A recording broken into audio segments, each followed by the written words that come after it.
Brody. Hi, pretty girl. I feel like there's easily 2 conversations I could have today. I will.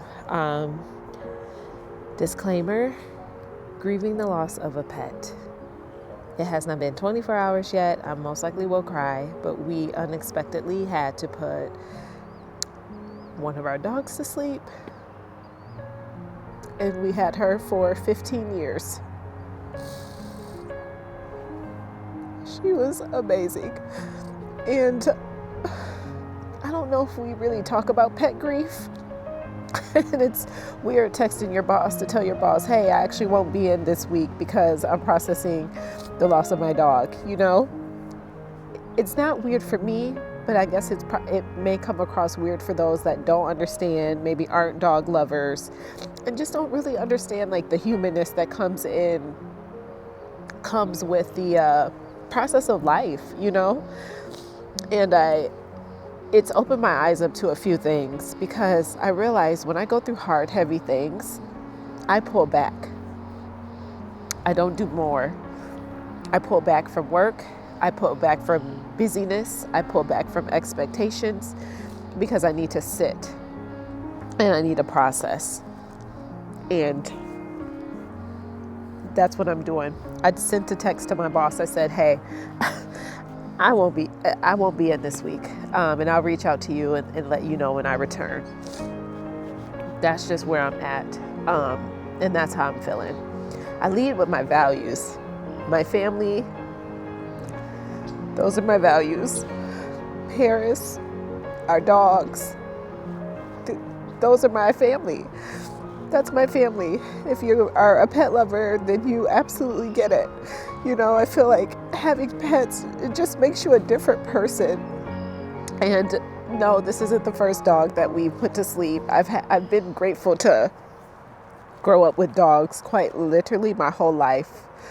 So we do still have Cardi and PJ, but it's never easy. Putting a dog to sleep is literally like one of the worst things you have to do. It's the inevitable, but you just don't think about that. You try not to think about that. And it just, in the day, it felt like it happened so quickly, but we understand she had a diagnosis a few months ago and had an upcoming appointment next week for it. And, we just didn't make it to the appointment. We had to see her off. She was so faithful. She loved her carrots. Oh, she would bark at me every time I came back from my 1.5-hour drive from work. She's my mom's best friend, literally. You know, when you have like more than one dog and it's almost like they kind of pick their person. Paris lived with me like 10 years ago for 2 seconds, and then I just brought her back to my mama. I sit here, and it's funny how my mom even got her. She got her from my niece's mom. So she like confiscated Paris from my niece's mom, literally, and has just really had her ever since. And we just gave her such a beautiful life. She was so loved, but more than that, she gave us the best life. It's crazy how much you can love them, how much joy and love that they bring to your life. And I haven't had children since my son passed away, so my dogs do feel like, you know, my kids or my little sister and my little brother. Like, that's how they feel. So it's really hard. And I wanted to record this just with honest thoughts and honest emotions. Because I'm a woman, I have no problem crying on God's internet. Like, I have literally no problem. But now that I'm just more mature and I have more wisdom at this age of having put a dog to sleep, we don't talk about the grief. More jobs need to have like dog grief PTO. We need PTO for so many more things, even beyond that. We need PTO for burnout. We need PTO for the dog grief. We need period PTO. There's just so many things that I just feel like this whole world has just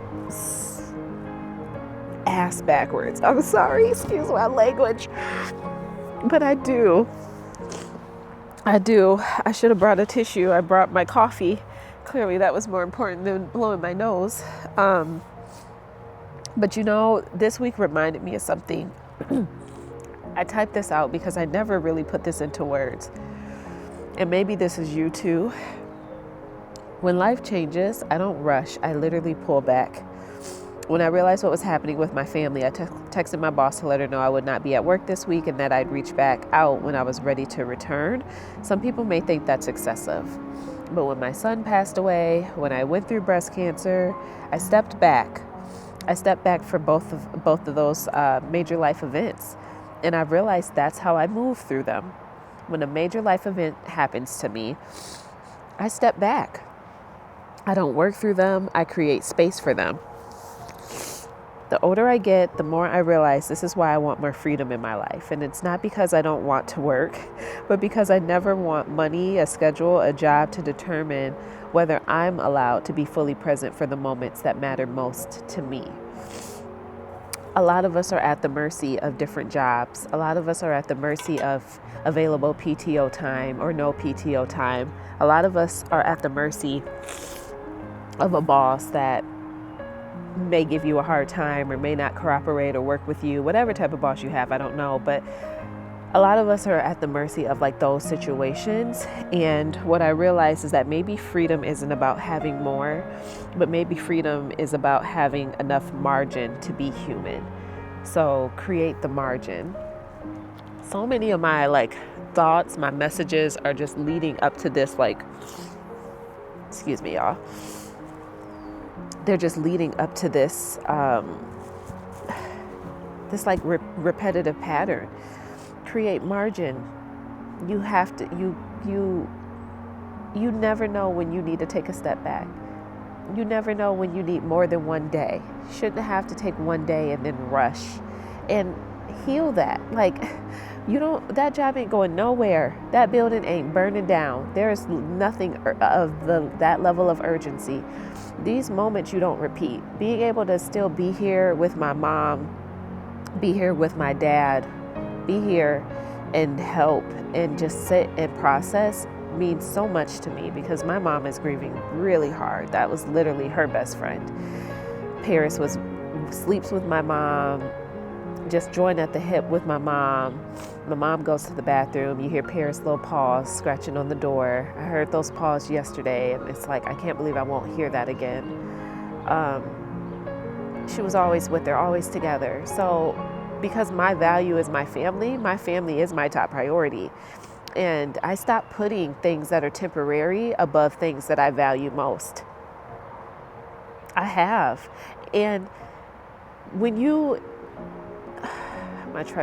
when you also enjoy what it is that you do, you are more likely to be a little flexible or a little accommodating, or it's different when you have a space that's just an understanding space. When you have people that lead from a human-centered lens and that just understand not getting over the next thing, but going through the life shift that's happening, there's just more compassion and there's more empathy there.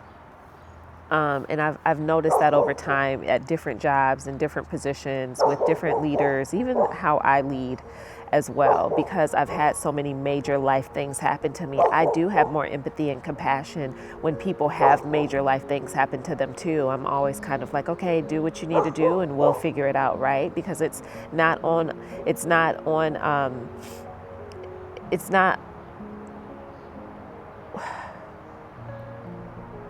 things are going to happen. And so it's on us to figure out how we need to pivot and adjust in the instance of somebody's absence. So when you just have more of that empathetic tie-in, it shows up literally quite differently. And I'm realizing I can really I have to be in spaces like that. I have to be around people like that. People that have emotional intelligence, people that have natural empathy, or some type of understanding and creating margin. I'm still processing what I fully want that to look like for myself, but I do understand that when a major life shift happens, when I pull back, I want to pull back in peace and not worry about anything, not worry about not being paid if I took time off, not worrying about how other people feel about it. It's not really mine to worry about, but making decisions that I need to make for myself. And these are just lessons that I've learned through 21 years of working and being in different environments and different spaces. These are lessons that I have learned. Yeah.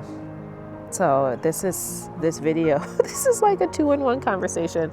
Thank y'all for bearing with me. And if you've made it this far too, thank you for just holding space for me and my sniffles and just the grief that comes with losing a pet. She was so special. She's such a special girl. So I know she's running in doggy heaven with our other babies, because we have had some babies. I mean, we have had a lot of dogs. I think Cardi is number 12 in my lifetime. And I'm grateful. The pain, the brokenness you feel after they leave, it hurts, but I would do it over again, because the love and joy that you have while they're here, priceless. Priceless. I can't put a price on that joy, that love, that peace, that excitement they get when they see you coming through the door, and how much fun they add to life. I can't put a price on that. So yeah, I did not go to work, and I won't be at work this week, and I'm taking my time, because it's mine to take. Nobody owes my time. I owe my time. I own my time, and I'm constantly looking at how I want to create margin within my time that I have. Yeah. Whew. All right, y'all. Drink this coffee, go blow my nose, and until the next video, I'll talk to you later. Peace out.